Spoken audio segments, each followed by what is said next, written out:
सभी का हार्दिक हार्दिक स्वागत है। प्रथम प्रश्न के लिए हम आमंत्रित कर रहे हैं नमन जैन सेठी। इसके बाद तैयार रहेंगे भागचंद जी विलाला। नमोस्तु महाराज जी, मेरा प्रश्न ये है, पंचकल्याणक में रात को नाटक होता है, इसमें माँ को 16 सपने करते क्यों दिखाते हैं? 16 सपने क्यों दिखाते हैं? ऐसा नियोग है कि तीर्थंकर भगवान के आगमन से पूर्व उनके माँ को सपने आते हैं और उन सपनों के आधार पर भावी बालक के भविष्य को जाना जाता है। हर माँ का एक सपना होता है कि वो एक अच्छी संतान की माँ बने और उस सपने की पूर्ति संतान के जन्म के बाद होती है। लेकिन तीर्थंकर के माँ के पहले ही ऐसे सपने आते हैं जिससे उसको पता लग जाता है कि वो कैसे महामना को जन्म देने वाली है। अब सवाल है 16 ही क्यों आते हैं? ये सवाल कई बार आता है। 14, 13, 15, 17 क्यों नहीं? वो इसलिए कि उनकी ये 16 सपने 16 आने सच होते हैं। क्या होते हैं? 16 सपने 16 आने सच होते हैं और 16 परिपूर्णता का प्रतीक है। चंद्रमा की 16 कलाएं होती है, तो ये 16 में ही तीर्थंकर का भावी व्यक्तित्व परिपूर्ण हो जाता है। इसलिए तीर्थंकर की मां को 16 सपने आते हैं। समझ गए? नमोस्तु महाराज। भागचंद जी बिलाला। आगे तैयार रहेंगे महेश जी अग्रवाल। नमोस्तु गुरुवर, नमोस्तु नमोस्तु गुरुवर। आज वात्सल्य पे बहुत अच्छा विवेचन हुआ था। उसमें हम लोग जो है ज़्यादातर वात्सल्य का अर्थ यही लगाते हैं कि साधर्मी जनों से, दूसरे जनों से, इनसे जो हमारा प्रेम भाव रहे। लेकिन जब हम घर की अपनी और हमारे परिवारों में, घर में संबंधों को देखते हैं तो वहाँ पर बिल्कुल उल्टी प्रक्रिया चलती है। भाई के संबंध, पिता बेटे के संबंध, ऐसे दौरानी जेठानी के संबंध, सास बहू के संबंध इतने ज़्यादा कड़वे और ऐसे जो है तीव्र जो है कषाय सहित होते हैं कि वो शकल देखते हैं उनके परिणाम बिगड़ जाते हैं। तो हम समझते हैं कि हम जो है वहाँ दुनिया से अच्छे संबंध रखे तो हम तो वात्सल्य भाव हमारे, हम सम्यदृष्टि हैं। लेकिन गुरुदेव जो है ज़्यादातर समय हम घर में ही बिताते हैं और घर में ही अगर परिणाम खराब होंगे तो कैसे धर्म निभा सकेंगे? इसीलिए तो मैंने कहा साधर्मी वात्सल्य को व्यापक अर्थ में समझो। हाँ। साधर्मी वात्सल्य का मतलब ये नहीं कि बाहर हम अपने संबंध अच्छे रखें। साधर्मी वात्सल्य का वास्तविक अर्थ है कि हम साधर्मी मात्र से अपने संबंध अच्छे रखें। अगर आप ये मान रहे हैं कि बाहर रखने का बाहर वाला साधर्मी है तो घर वाला भी धर्मी हो गया। ये समझ, घर वाला भी धर्मी। संत कहते हैं घर वालों के प्रति तुमने अगर खराब व्यवहार किया है तो वो भी धर्मी नहीं, तुम भी धर्मी बन गए क्योंकि तुम्हारा धर्म छूट गया। बहुत अच्छा। घर परिवार में जो व्यक्ति प्रेम से जीता है वही बाहर प्रेम और वात्सल्य निभा सकता है। तो शुरुआत वहां से होनी चाहिए। निष्ठुरता, संवेदन शून्यता, क्रूरता और कटुता ये हमारे जीवन की बहुत बड़ी दुर्बलता है, तीव्र कषाय के लक्षण है। और कषायों की तीव्रता में सम्यक दर्शन टिकेगा नहीं।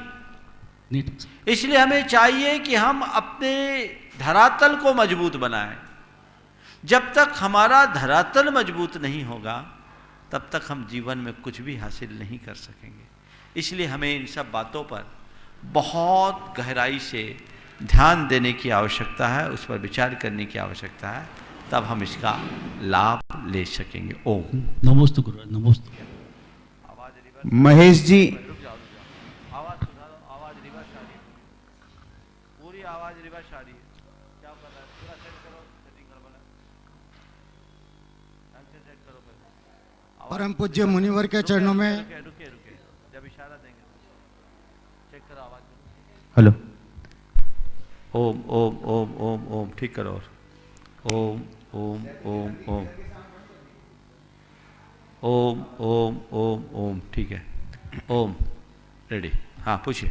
महेश जी अग्रवाल। परम पूज्य मुनिवर के चरणों में नमोस्तु नमोस्तु नमोस्तु। जब कोई व्यक्ति मरणासन अवस्था में लेटा हुआ है और उसका श्वासोच्छ्वास का क्रम टूट गया, तो उसके शरीर में से जो आत्म प्रदेश निकलते हैं तो वो सर्वांग अंगों से निकलते हैं या किसी एक प्रमुख अंग से, और आत्मा कितने समय बाद गर्भ धारण कर लेती है? देखिए, हमारे सिद्धांत ग्रंथों में या भगवती आराधना आदि ग्रंथों में इस बात का स्पष्ट उल्लेख नहीं किया कि हमारे आत्मा के प्रदेश कहाँ से निकलते हैं, लेकिन कुछ रिष्ट सूचक ग्रंथों में ऐसा बताया है कि हमारे प्राण प्रायः उत्तमांग से निकलते हैं। उसमें मुख से निकलने का अलग फल, आँखों से निकलने का अलग फल और मस्तक से निकलने का अलग फल बताया। मुख से प्राण निकलते हैं, प्रायः हम देखते हैं कोई व्यक्ति का प्राणांत होता है तो मुंह खुलता है, किसी की आंखें खुलती हैं और किसी का ना मुंह खुलता है ना आंखें, मस्तक से एक हरकत सी होती है और निकल जाते हैं। मस्तक से निकलने वाले प्राणांत को बहुत अच्छा माना जाता है, आँखों को भी अच्छा मानते हैं, मुख को बहुत अच्छा नहीं मानते, और कहते हैं प्राण कंठ में अटक गए। फिर दूसरी तरफ हम देखते हैं जब व्यक्ति का प्राणांत होने वाला होता है तो उसके पाँव से ठंडापन आना शुरू हो जाता है, श्वासें धीरे धीरे सिकुड़ती है, तो इस बात का द्योतक है कि उसके आत्म प्रदेशों का संकोच शुरू हो गया है। इस आधार पर हम ये कह सकते हैं कि हमारे प्राण जो ऊपर की तरफ से निकलते हैं, मस्तक की तरफ से निकलते हैं, पर आप मुझसे कहो कि अवधारण पूर्वक कहो तो मैं नहीं कह सकता, क्योंकि शास्त्रों में ऐसा कुछ नहीं है, और एक्सीडेंटल केस में तो हम कुछ कह ही नहीं सकते। हाँ, वो तो सडन सारे प्राण निकलते हैं, इसलिए जो हो लोक मान्यता है हमें उसी अनुरूप चलना चाहिए। और गर्भ धारण कितने समय बाद कर लेते हैं? यहाँ से प्राणांत हुआ और वह जीव 3 समय में अपनी उत्पत्ति स्थली पर पहुंच जाएगा, उसको चौथा समय नहीं लगता। नमोस्तु। श्रीमती कांताजी बड़जात्या आगे तैयार रहेंगे। दीपक जैन अजमेर। हे गुरुदेव, नमोस्तु नमोस्तु नमोस्तु। महाराज जी, मेरा प्रश्न है कि जब तीर्थंकर भगवान ग्रस्त अवस्था में होते हैं तो कहते हैं कि वो किसी को नमस्कार नहीं करते। जब वो ग्रस्त और नमः सिद्धेव कह के दीक्षा ले लेते हैं, जब क्या वो मंदिर देव दर्शन वगैरह नहीं करते? क्या नमोकार मंत्र का उच्चारण वगैरह या ध्यान वगैरह नहीं करते? जबकि उनके तीर्थंकर प्रकृति का उदय तो 13वें गुणस्थान में आता है। महाराज जी, समाधान कीजिए। देखिए, देव दर्शन, बंदन, पूजन, आराधन, उपासना कमज़ोर लोगों के लिए है, मजबूत लोगों के लिए नहीं। 2 तरह के लोग होते हैं, एक वे जो कुशल तैराक होते हैं, अपने बाहुओं के बल पर नदी और बड़े बड़े नद नालों को पार कर देते हैं, उन्हें कोई कठिनाई नहीं होती। और कुछ लोग होते हैं जो बड़े कमज़ोर होते हैं, तैरने का जिन्हें कोई एक्सपीरियंस नहीं होता, अनुभव नहीं होता, उन्हें तैरने का आनंद लेने के लिए किसी ट्यूब का आलम्बन लेना पड़ता है। वो ट्यूब में बैठ करके हिचकोले लगाना शुरू करते हैं तो धीरे धीरे तैरते हैं। तो हम सब संसारी प्राणी कच्चे लोग हैं जिनको तैरना नहीं आता, तो देव शास्त्र गुरु की भक्ति रूप ट्यूब का आलम्बन लेना पड़ता है। पर तीर्थंकर प्रभु कुशल तैराक हैं, उन्हें किसी ट्यूब की जरूरत नहीं होती, वे अपने बाहुओं के बल पर तैरते हैं। हम लोग हैं जो बने बनाए रास्ते पर चलते हैं, और तीर्थंकर प्रभु हैं खुद अपना रास्ता बना करके आगे चलते हैं। वे जगत के आदर्श हैं, उन्हें किसी आदर्श की आवश्यकता नहीं होती। नमस्ते महाराज जी। दीपक जैन अजमेर तैयार रहें। अशोक कुमार जी सोनी। गुरुदेव के पावन चरणों में त्रिवार नमोस्तु निवेदन। गुरुदेव कहते हैं वैरागियों के पास में कुछ नहीं होता, लेकिन ये भी समझ में आता है कि जो वैरागियों के पास होता है वो शायद किसी के पास नहीं होता।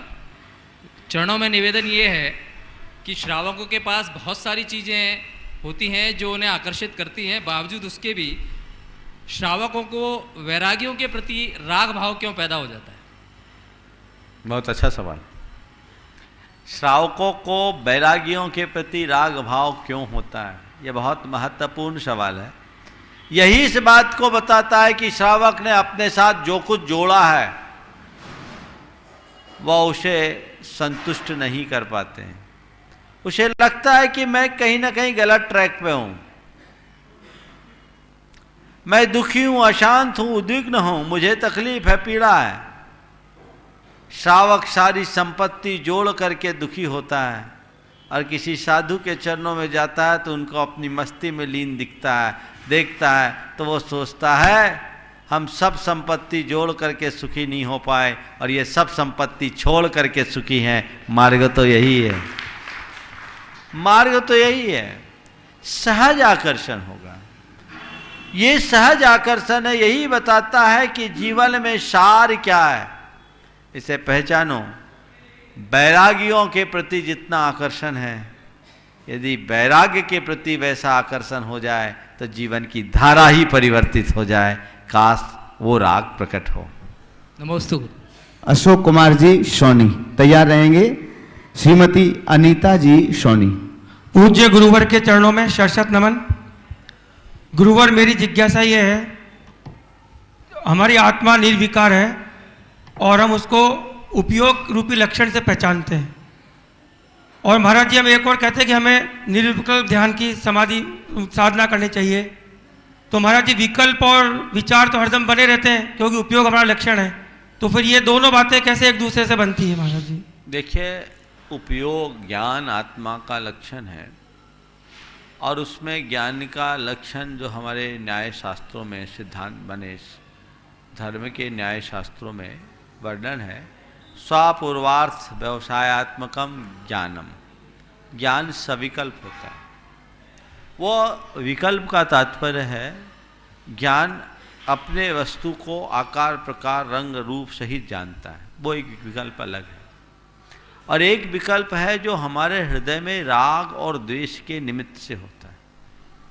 तो राग द्वेष जन्य विकल्प के समन का नाम निर्विकल्प समाधि है, जो ज्ञान में चंचलता उत्पन्न करते हैं। कौन करते हैं? राग और द्वेष।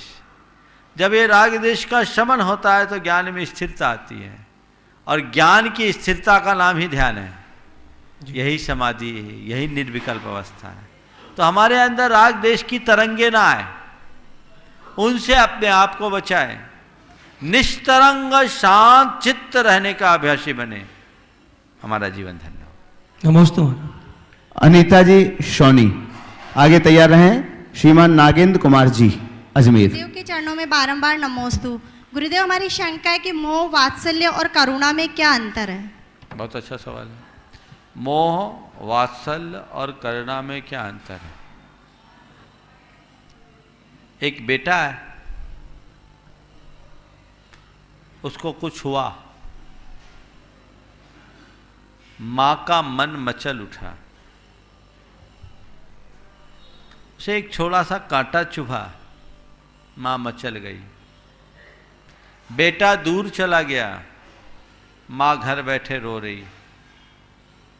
पढ़ने के लिए गया है, खुद विदा किया है, पर बेटा बाहर पढ़ने के लिए गया है, बेटा चला गया है, इंजीनियरिंग करेगा, 5 साल की पढ़ाई करेगा, बाहर गया है, बाहर गया। ये जो मन में एक प्रकार की अस्थिरता है, उद्वेग है, ये मोह है। किसी व्यक्ति के प्रति हमारा सहज आकर्षण हुआ और उसके गुणों के प्रति अनुराग करके हम उसके लिए कुछ करना चाहे, ये वात्सल्य हुआ। किसी धर्मात्मा को हमने देखा और हमने सहज ही उसके प्रति अपना प्रेम प्रकट कर दिया, ये वात्सल्य है। इसमें हमारी कोई अपेक्षा नहीं। मां और बेटे के साथ ममता का संबंध होता है, वात्सल्य का नहीं। वात्सल्य निष्कपट होता है, निरपेक्ष होता है, जिससे मेरा कोई लेना नहीं देना नहीं। उस व्यक्ति के प्रति भी जो प्रेम की अभिव्यक्ति है वो वात्सल्य है। इसे कहूं सात्विक स्नेह की अभिव्यक्ति का नाम वात्सल्य। करुणा, किसी को दुखी देख करके मन का पीड़ित हो जाना, द्रवीभूत हो जाना करुणा है। वात्सल्य दुखी पर हो ऐसा नहीं, सुखी पर भी होगा, पर करुणा सदैव दुखियों पर होती है। जो हमारे अंदर की संवेदना की अभिव्यक्ति है। तो आपने मोह, वात्सल्य, करुणा, इन तीन में अंतर पूछा, इसमें चौथा और जोड़ दो, वासना। मोह, वात्सल्य, करुणा और वासना। मोह, वात्सल्य और करुणा तो क्लियर हो गया। वासना, वासना में भी लगाव है, लेकिन वह सविकार, निर्विकार नहीं, साकांक्ष है, कुछ अपेक्षा है, वो देहानुराग है। और वात्सल्य आत्मानुराग है। सहज अनुराग व्यक्ति के गुणों के प्रति अनुराग वात्सल्य है। वात्सल्य और वासना में जमीन आसमान का अंतर है। देखने में दोनों में आकर्षण है, लेकिन दोनों के प्रति बहुत अंतर। उदाहरण कहूं, रामचंद्र जी के प्रति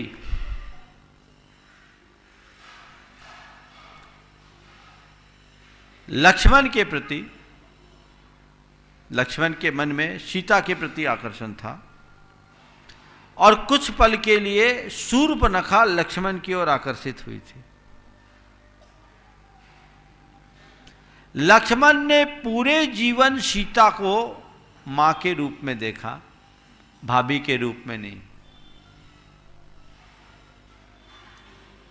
सीता और लक्ष्मण के बीच का जो संबंध था वो रागात्मक तो था, पर वात्सल्य से आपूरित था।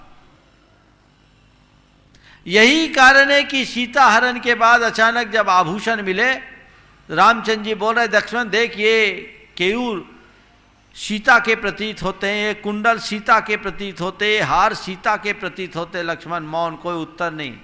अचानक जब बिछिए पर ध्यान गए तो कहे, ये देख। बोले, भैया मुझे ये नहीं मालूम कि हार, कुंडल और केयूर किसके हैं, पर ये मैं पक्के तौर पर कहता हूं कि ये बिछिया माता सीता के हैं, क्योंकि मैं रोज जब उनकी पाद वंदना के लिए जाता था, मेरी नजर इस पर पड़ती थी, ये उनके। ये वात्सल्य कि इतने समय तक साथ रह करके भी जिसने नजर उठाकर भाभी को नहीं देखा, ये वात्सल्य। और शूर्पणखा आई लक्ष्मण के पास, उसका आकर्षण कौन सा आकर्षण था? देहाकर्षण था। वो अपनी काम पिपासा की पूर्ति चाहती थी। यही वजह है कि लक्ष्मण ने जब समझाया, रामचंद्र जी के प्रति शूर्पणखा आकर्षित हुई, और जब उनने समझाया तो लक्ष्मण के पास चले गई। शूर्पणखा पहले रामचंद्र जी के पास आई, और जब रामचंद्र जी ने समझाया तो लक्ष्मण के पास चले गई। नतीजा क्या निकला? नाक कट गई। किसकी? मतलब क्या है? वात्सल्य हमारी लाज बढ़ाता है, और वासना सदैव नाक कटाता है। वासना से नाक कटती है। तो नाक कटी, लक्ष्मण ने नाक काटी में नहीं मानता, पर शूर्पणखा की नाक कट गई। क्यों? कोई स्त्री सारी मर्यादा और लज्जा को त्याग कर किसी पर पुरुष के सामने अपना प्रस्ताव प्रस्तुत करे और ठुकरा दी जाए, इससे बड़ी नाक और क्या कटेगी? नाक कट गई। तो ये दोनों में अंतर है, इसे समझना। तो ये मोह, वासना, वात्सल्य और करुणा, ये सब अलग अलग चीज़ें हैं जो हमारी अपनी परिणतियां हैं। तो हमारी कोशिश हो हम मोह से मुक्त हों, करुणा भावी बने, और वासना से मुक्त होकर वात्सल्य को बढ़ाएं। और गुरुदेव, हमारा एक कन्फ्यूजन है, अभी जो सौपन के बारे में बताया था उसके। हाँ गुरुदेव, आचार्य श्री ने 16 सौपन, 17 सौपन बताए थे। अभी जब पंचकल्याणक हुआ तो ये 17वां सौपन कौन सा? वो अंत में जो मुंह में हाथी प्रवेश करता है वो उसको गौन जोड़ते हैं। नमोस्तु चलिए। गुरुदेव। नागेंद्र कुमार जी अजमेर तैयार रहें। कुमारी विद्या शेठी। नमोस्तु गुरुदेव। नमोस्तु नमोस्तु नमोस्तु। गुरुदेव, जो घर का सदस्य है कोई वैराग्य की तरफ अग्रसर होता है, तो उसके प्रति परिवार का क्या दायित्व रहता है, क्या व्यवहार होना चाहिए? और उस सदस्य का जो वैराग्य की तरफ जा रहा है, उसका परिवार के प्रति क्या व्यवहार होना चाहिए? बहुत अच्छा सुझाव प्रश्न उठाया आपने। अगर घर का कोई सदस्य वैराग्य की ओर बढ़ रहा है, खड़े रहो भाई नागेंद्र, घर का कोई सदस्य यदि वैराग्य के रास्ते पर चलने को उत्सुक हुआ है, पूरे घर को हर्षित होना चाहिए, क्योंकि किसी के हृदय में इस पंचम काल में वैराग्य है, उस पूरे कुनबे का सौभाग्य है। इस युग में वैराग्य की घटना कोई छोटी मोटी बात नहीं है। अपने आप को महाभाग्यशाली मानो कि मेरे घर में कोई वैरागी पैदा हुआ। रागी तो गली गली में पैदा होते हैं, वैरागी किसी विरले के घर से निकलता है, और जो निकलता है पूरे कुनबे का उद्धार कर देता है। इसलिए इसे अपना सौभाग्य मानिए, और अगर खुद की संतान इस रास्ते पर जाल रहे हैं तो और महाभाग्य मानो। और क्या सोचो, चलो काश मैं इसकी उम्र में चेत जाता तो मैं भी इस रास्ते को अपनाता, पर चलो मैं नहीं निकल पाया, मेरा बेटा निकला है, तो आज बेटा निकला है, कल मैं दायित्वों से मुक्त होऊंगा तो उसके पद चिन्हों पर चलूंगा और अपने मनुष्य जीवन का कल्याण करूंगा। अब रहा सवाल, जिसके हृदय में वैराग्य है वो घर के प्रति कैसा व्यवहार रखे। वैराग्य के बाद दो स्थितियां बनती, एक तो दीक्षित हो गया, और एक व्यक्ति दीक्षित ना हो पाया, उसे किसी कारण से घर में रहना पड़ रहा है। दीक्षित हो गया तो चैप्टर ही खत्म। उसके मन में घर के सदस्यों के प्रति उतना ही भाव होना चाहिए जितना एक आम आदमी के प्रति होता है। जैसे आम आदमी के कल्याण की भावना, वैसे ही कल्याण की भावना उसके प्रति भी होनी चाहिए। लेकिन यदि घर में रह रहा है तो वैरागी को यह सोचना चाहिए कि मेरा रास्ता अलग है, घर वालों का रास्ता अलग है, मैं अपने रास्ते पर चलूं और घर वाले के रास्ते पे घर वालों को चलने दूं, उनके किसी कार्यों में इंटरफेयर ना करूं। अपने रास्ते पर मैं चलूं, उनके रास्ते पर उनको चलने दे, अपने अंदर अहंकार न लाए, उनके लिए जितना बन सके पूरक बनने का प्रयास करे। घर वाले को ये नहीं लगना चाहिए कि इनकी तो एक अलग राग चलती है, ये अलग राग अलापते हैं। उनके साथ बहुत सामंजस्य बना करके चलना चाहिए, ताकि घर के लोगों को भी कोई कठिनाई न हो और सामने वाले के व्रतों में भी कोई दोष न लगे। नमस्ते गुरुदेव। कुमारी विद्या सेठी तैयार रहें। कुमारी खुशी सेठी। नमोस्तु महाराज जी, मेरा प्रश्न यह है कि पंच कल्याणक में 1008 कलशों से ही तीर्थंकर बालक का जन्माभिषेक क्यों किया जाता है? बहुत अच्छा। देखो 1008 जो है तीर्थंकरों के शरीर में लक्षण होते हैं, व्यंजन और लक्षण मिलाकर 1008 होते हैं। हमारे शरीर में जो विभिन्न प्रकार के चिन्ह होते हैं वो 108 लक्षण कहलाते हैं, और तिल मसा आदि 900 होते हैं, उनको व्यंजन बोलते हैं। तो तीर्थंकरों के शरीर में ये पूरे 1008 होते हैं, इसलिए उनके साथ 1008 जोड़ा जाता है। उनके 1008 नामों से स्तुति भी की जाती है, इसलिए 1008 का प्रयोग किया जाता है। और इसीलिए 1008 कलशों से पूरा का पूरा भगवान का अभिषेक किया जाता है। और ऐसे भी हम सब 24 घंटे में जो हमारी नाड़ियां हैं, ऐसा कहते हैं 12 घंटे दिन के और 12 घंटे रात के, 10,800 बार दिन में और 10,800 बार रात में होते हैं। तो इतने को यदि हम इनके शून्य हटा दें तो ये पूरे 108 जुड़ जाते हैं। उस 108 के प्रतीक स्वरूप भगवान के सिर पर 1008 कलशों से अभिषेक किया जाता है। इसके और भी कई कारण। नमोस्तु महाराज। खुशी सेठी तैयार रहेंगे। ललित जैन मुंबई। नमोस्तु महाराज जी, मेरा प्रश्न यह है कि लोकांकित देवों का पंचकल्याणक में क्या कार्य होता है? लोकांतिक देव पंचकल्याणक में भगवान के दीक्षा की अनुमोदना के लिए आते हैं। जिस समय भगवान को वैराग होता है, सबसे पहले लोकांतिक देव आते हैं और कहते हैं महाराज आपने जो निर्णय लिया ना बहुत अच्छा है, हम वहाँ हमारा महा सौभाग्य है कि आज हम आपके दर्शन कर रहे हैं और हम भी चाहते हैं हम आपके जैसे मार्ग पर चलें। तो लोकांतिक देव बड़े वैरागी होते हैं, उनको राग रंग में मज़ा नहीं आता, वो भगवान के वैराग्य के रास्ते पर ही चलते हैं। हरिवंश पुराण के अनुसार भगवान के बिहार में भी लोकांतिक शामिल होते हैं। नमोस्तु महाराज जी। ललित जैन मुंबई।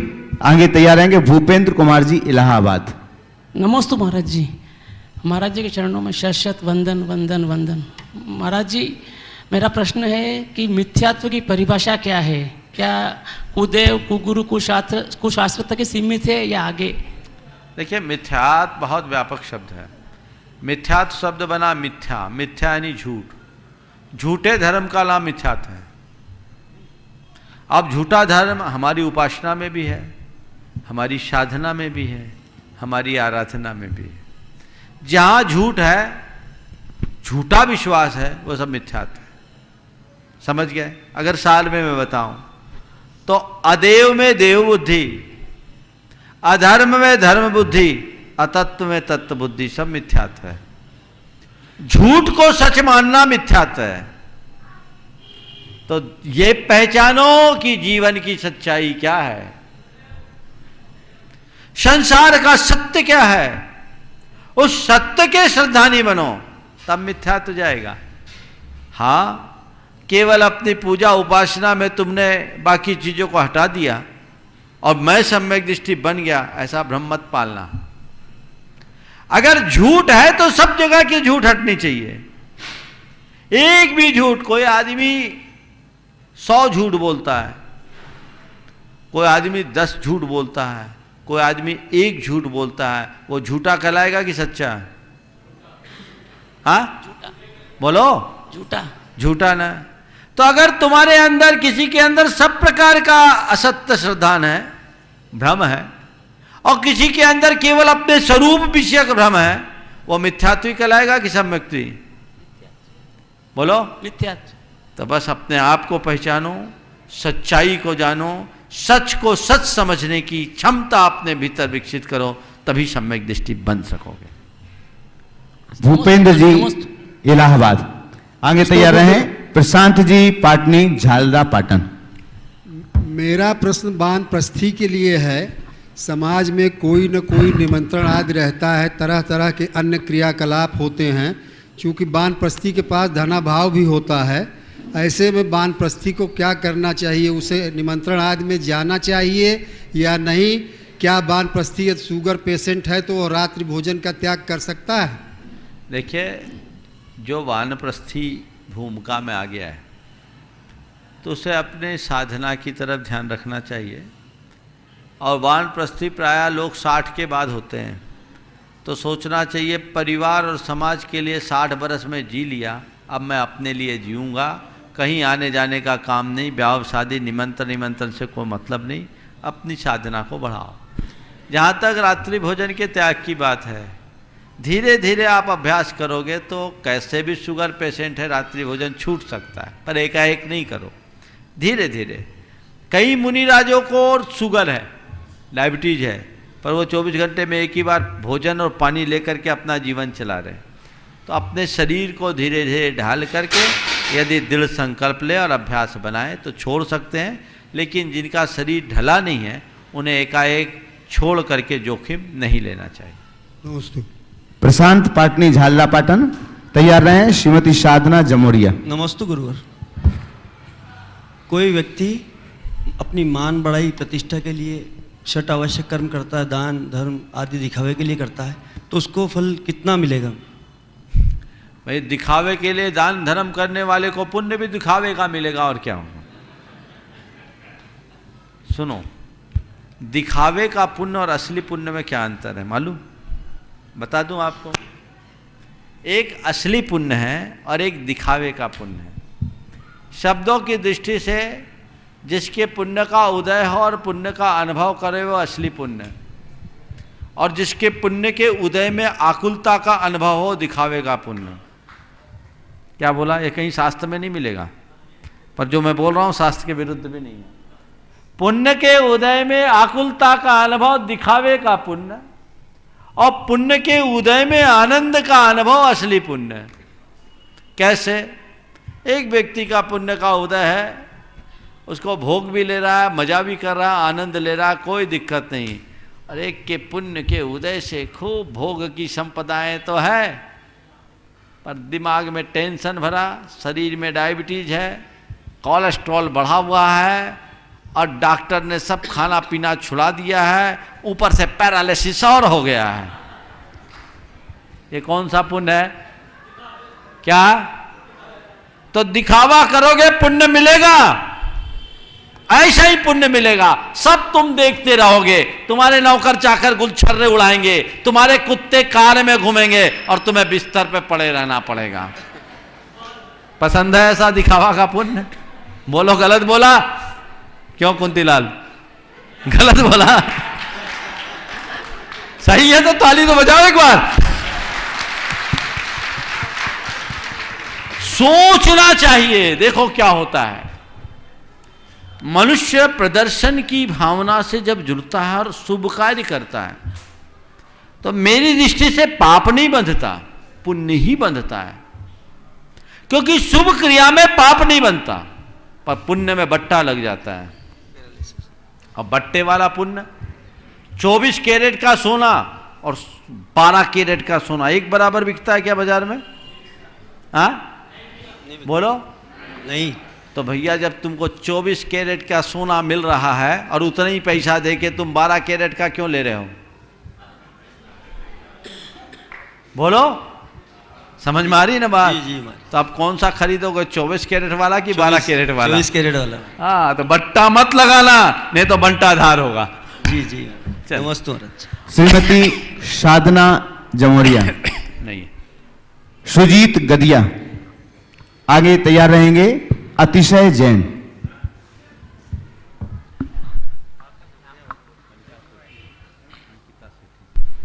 गुरुदेव के चरणों में त्रिबार नमोस्तु नमोस्तु नमोस्तु। गुरुदेव, जैन धर्म में स्वास्तिक का क्या महत्व है? स्वास्थ्य का? स्वास्तिक, देखो स्वास्तिक का क्या महत्व। देखिए स्वास्तिक एक बार अति प्राचीन भारतीय प्रतीक है। सभी भारतीय धर्मों में स्वस्तिक को एक कल्याणकारी प्रतीक के रूप में लिया गया है। स्वस्ति करने वाले का नाम स्वास्तिक है। स्वस्ति यानी कल्याण को जो करे उस प्रतीक का नाम स्वस्तिक है। जैन धर्म में स्वास्तिक की अति प्राचीन मान्यता है। हमारे तीर्थंकरों के जहाँ भी जन्म हो, जहाँ निर्वाण होता है, वहाँ जब भगवान के चिन्ह अंकित करते हैं तो चरणों के साथ इंद्र स्वस्तिक अंकित करता है। अयोध्या और समेत शिखर के नीचे भी स्वस्तिक के अंकन का उल्लेख मिलता है। ये स्वस्तिक के सबसे प्राचीन प्रमाण मिलते हैं। हमारे पूजा पाठ आदि अनेक क्रियाओं में भी स्वस्तिक की रचना का विधान है। जब आप पूजन करते हैं, ठोने में स्थाप करते हैं तो उसमें स्वस्तिक लिखने का विधान है। अनेक प्रकार की मांगलिक क्रियाओं में स्वस्तिक का विधान है। इसके अर्थ को उसकी 4 भुजाओं को चतुर्गति का प्रतीक बताया और ऊपर के चंद्रबिंदु को उसके सिद्धालय का प्रतीक बताया, चतुर्गति से पार उतरने का। इसके साथ ही स्वस्तिक के अनेक रूप हैं। हमारे यहाँ नंद्यावर्त स्वस्तिक का सबसे प्राचीन प्रतीक के रूप में चलन है। जो नंद्यावर्त स्वस्तिक ऐसे चलता है और ये चारों तरफ से जहाँ से देखेंगे पूर्ण स्वस्तिक आएगा। तो नंद्यावर्त नंदी की तरह जिसमें आवर्त घुमे हुए, वैसा स्वस्तिक। ये प्राचीन, वर्तमान में जो रूढ़ स्वस्तिक है वो भी हमारे यहाँ चलन में है। तो स्वस्तिक एक कल्याणकारी प्रतीक है और उसे हमें उसी रूप में देखने का प्रयास करना चाहिए। सुपार्श्वनाथ भगवान का चिन्ह भी है। चिन्ह भी। बहुत बढ़िया, चलिए। अतिशय जैन तैयार रहें। कर्णिका सेठी। नमस्ते महाराज जी, मेरा प्रश्न यह है कि चमलेश्वर जी में पार्श्वनाथ भगवान की मूर्ति है, उनका मुंह पूरा खंडित हुआ हुआ है, पर गोपाचल पर्वत में पार्श्वनाथ भगवान की मुंह भी है, उनके कई जगह से उनकी नाक खंडित हुई हुई है और अंगूठा खंडित हुआ हुआ है।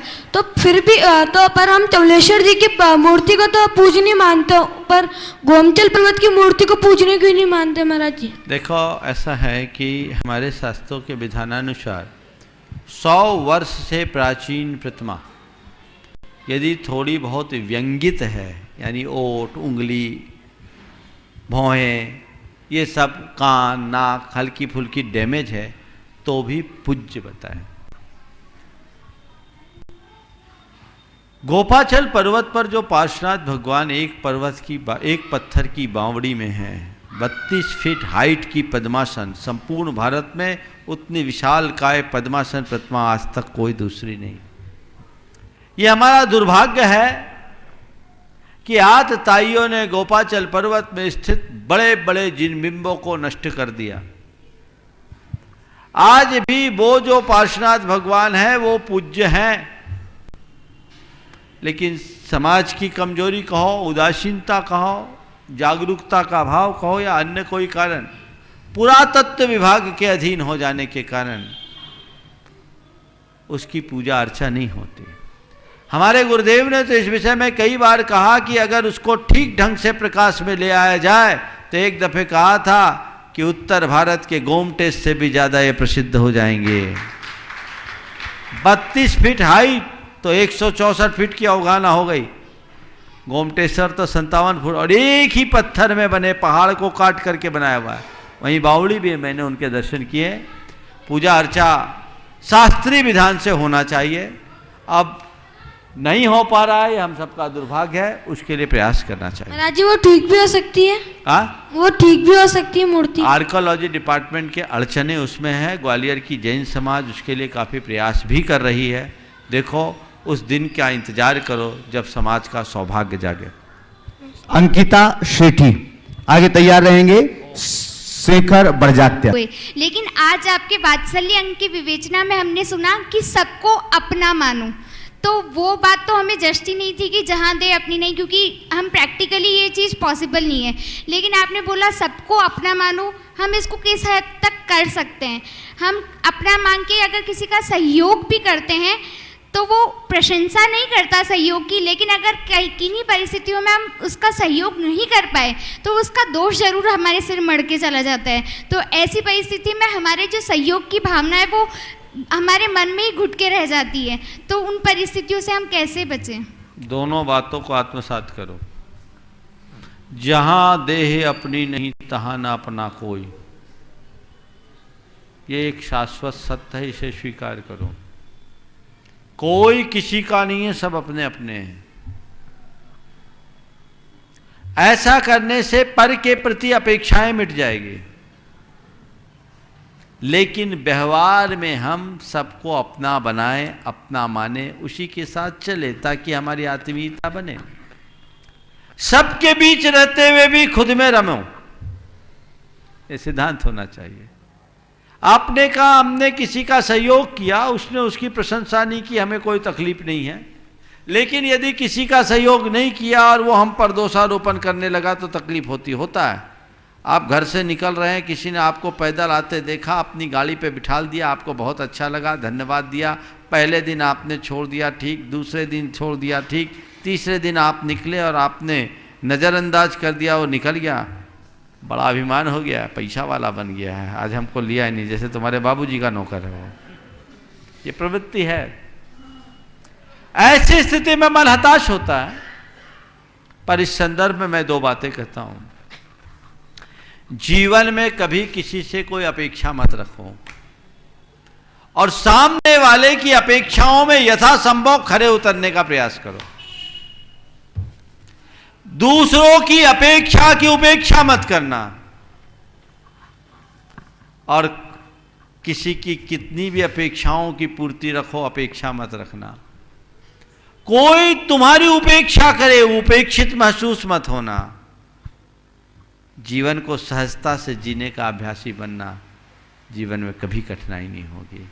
प्रेम वात्सल्य से भरने का मतलब ये नहीं कि हम सबको अपना मान रहे तो सब हमारा हो ही गया।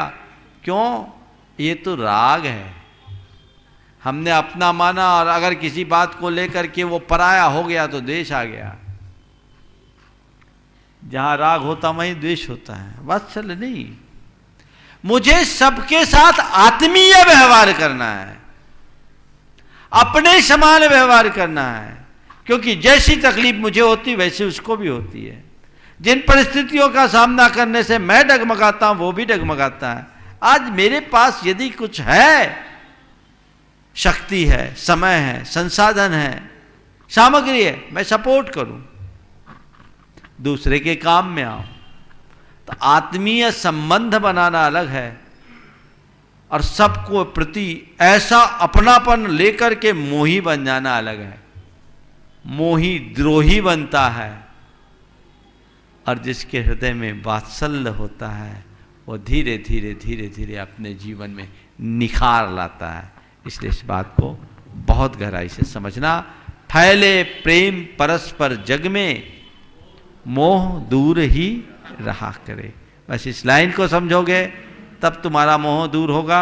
मोह दूर करने के लिए बात हमेशा याद रखो, आप अकेला हो तरे मरे अकेला होए, या जहां देह अपनी नहीं तहां ना अपनों को, इसको भूलना नहीं, पर फिर भी अपनी ड्यूटी मानकर कर्तव्य भाव से अपना काम करते रहना। नमोस्तु महाराज जी। शेखर बड़जात्या तैयार रहेंगे। विजय मिक्की पाटनी। नहीं है, आगे बोलो। रितेश बिलाला। कौन है बोलो? बिलाला। गुरुवर के चरणों में बारंबार नमोस्तु। अपना नाम बोल दो। रितेश बिलाला नसीराबाद से। गुरुदेव, पाप और पुण्य से जीवन में अच्छा और बुरा सब क्रियाएं हुआ करती है, उसमें हमें कुछ अच्छा करने के लिए पुरुषार्थ करना होता है, तो पुण्य की बैकिंग में जब पुरुषार्थ करते हैं तो अच्छा होता है। अब एक व्यक्ति ये कहता है कि मैं जब भी कुछ भी कैसा भी व्यापार करता हूं तो मुझे नुकसान हो जाता है। अब उसे क्या ये कह दिया जाए कि वो पाप की बैकिंग में पुरुषार्थ कर रहा है इसलिए होता ही रहेगा, तो पुरुषार्थ करना बंद कर दे, या फिर क्या करे वो, उसके लिए क्या करना चाहिए? बहुत अच्छा सवाल पूछा। ये बात सही है, मैंने कई बार कहा है कि कार्य की सफलता के लिए पुण्य की बैकिंग में पुरुषार्थ चाहिए। कोई आदमी कितना भी पुरुषार्थ करे, अगर उसका पुण्य कमजोर है तो उसे वांछित परिणाम नहीं मिलते, और कितना भी पुण्य का उदय हो, अगर वो व्यक्ति पुरुषार्थ न करे तो वो पिछड़ जाता है। तो हमारे पास पुण्य ने क्षमता दी, बात को समझो, पुण्य ने क्षमता दिया, टैलेंट दिया, पर उस टैलेंट का उपयोग आप करोगे तब ना लाभ ले पाओगे।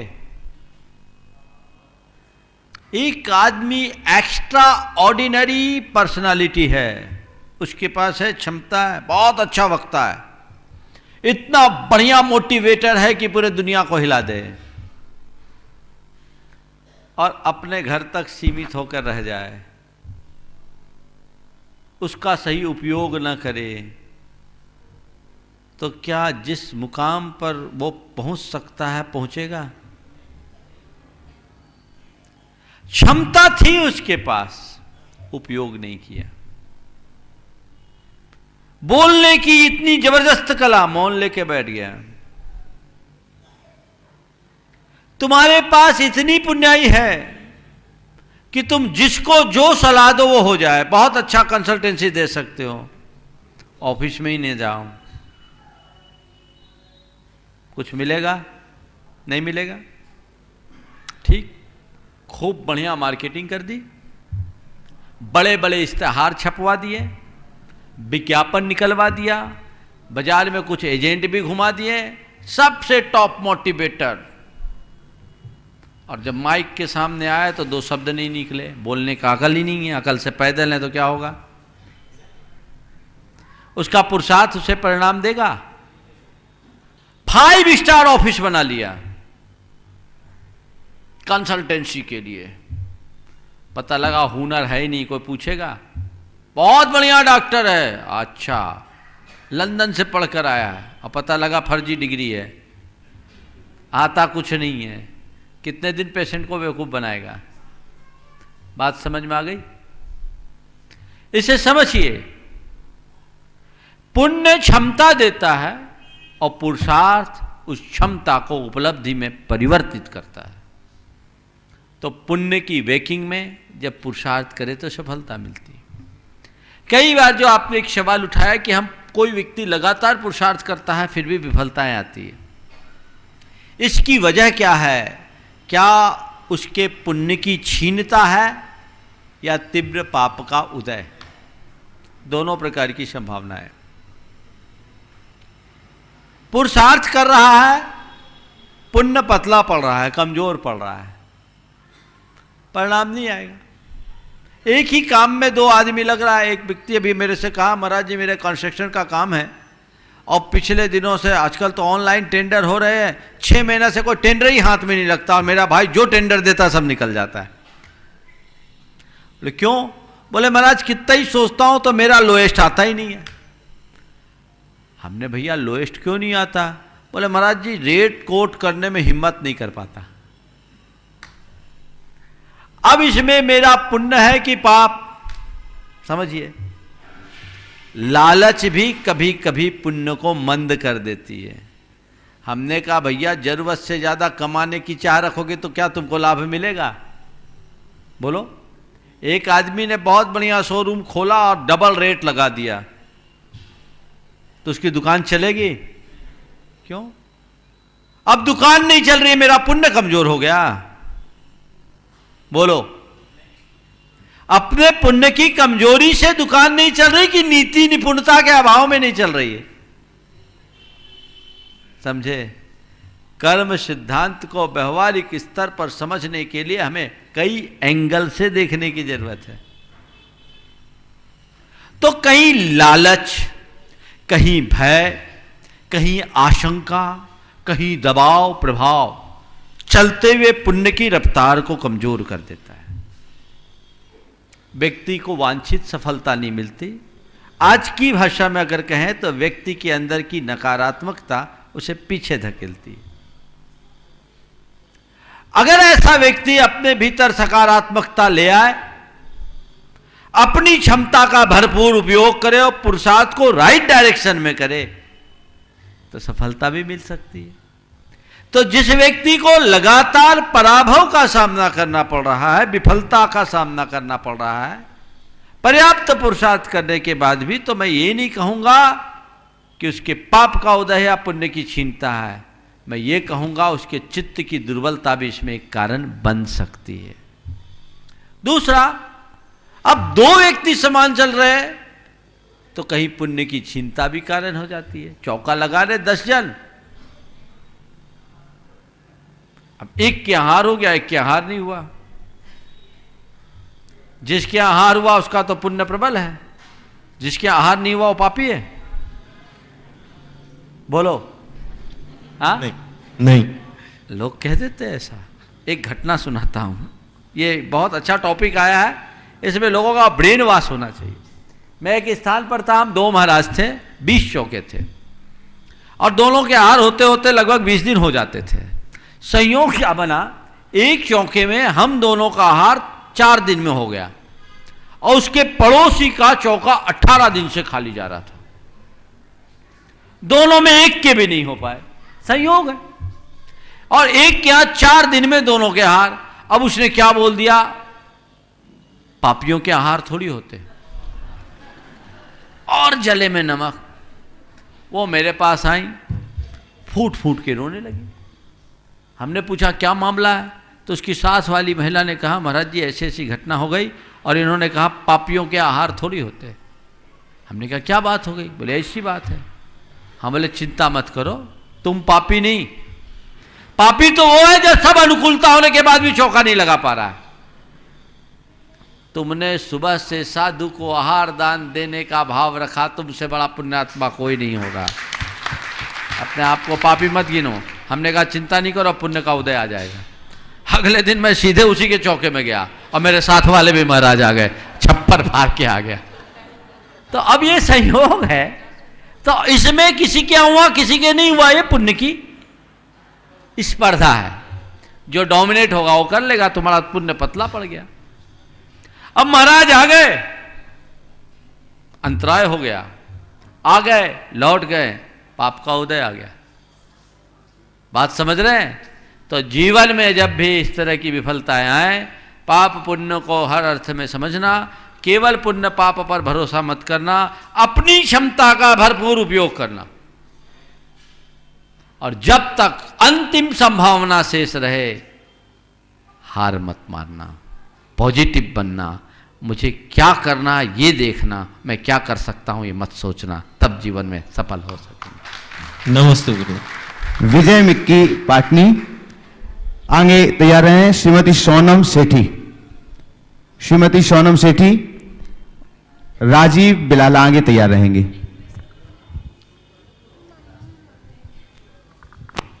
नमोस्तु महाराज जी, नमोस्तु।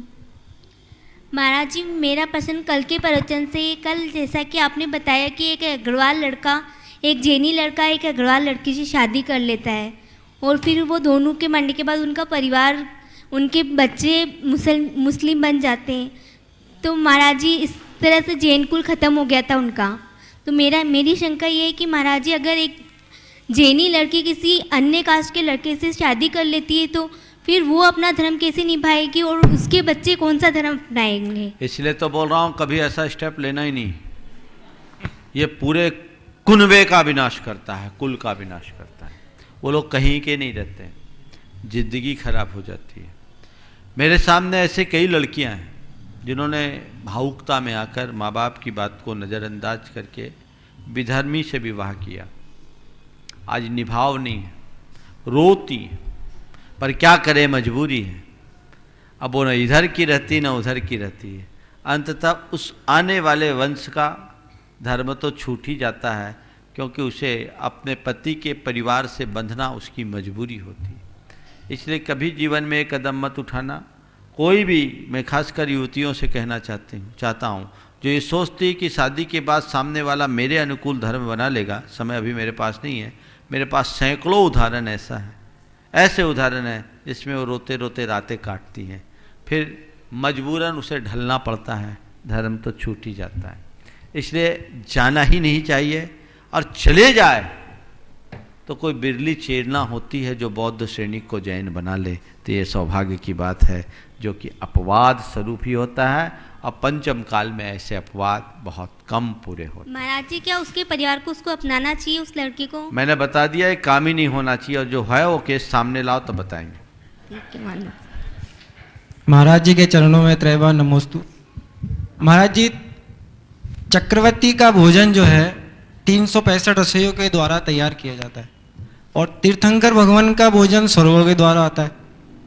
तो शांतिनाथ भगवान, कुंथुनाथ भगवान और अरेनाथ भगवान चक्रवर्ती भी थे, वो तीर्थंकर भी थे, तो वो कौन सा भोजन करते थे?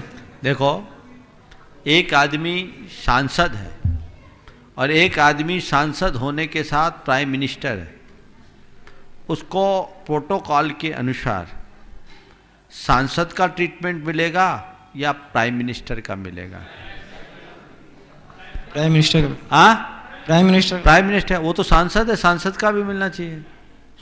तो भगवान तीर्थंकर के आगे चक्रवर्ती सांसद है और तीर्थंकर प्राइम मिनिस्टर है। उनके साथ सारा प्रोटोकॉल प्राइम मिनिस्टर की भांति लगता है। इस प्रकार आज का ये सत्र परम पूज गुरुदेव के चरणों में नमन अर्पित करते हुए यहीं पर विराम। बोलिए परम पूज आचार्य गुरुवर श्री विद्यासागर जी महाराज की।